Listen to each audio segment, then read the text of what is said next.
As caregivers to our aging parents, we all want to make sure that our parents can stay as independent and safe as possible for as long as possible. But there usually comes a time where what used to work doesn't work anymore. Forget about emotions for a minute and look at what your parents doing in terms of what you're seeing. Think of yourself as a detective. So you're just kind of watching what they're doing. If you have a parent who, for the most part, is able to stand up and they walk to the bathroom with their walker or without their walker, and you feel pretty comfortable with them doing that, then they're probably independent. It doesn't mean they're not going to trip over something or lose their balance. If as soon as your parent stands up, you feel like you have to hover right over them, that's considered supervision level. If someone needs more help and you find that you're helping them a little bit when they first stand up, or you're helping them to go from lying in the bed to sitting at the edge of the bed, but it's taking maybe 25% of your effort and they're doing 3/4 of it, then that's considered minimal assist.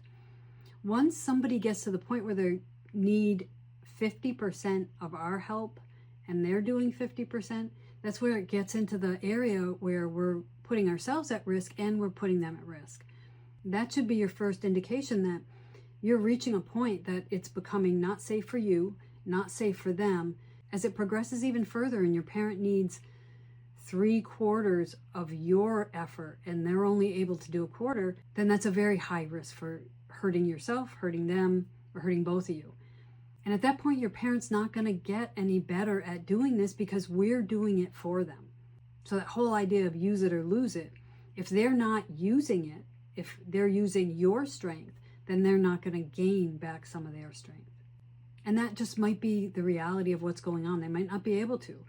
But as a detective, that might be a really good indication that things have to change.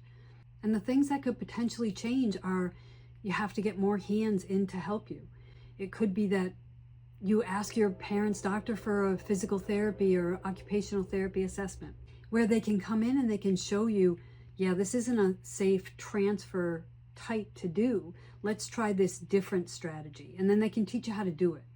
Or it could be that they do need the level of care now that a facility will provide.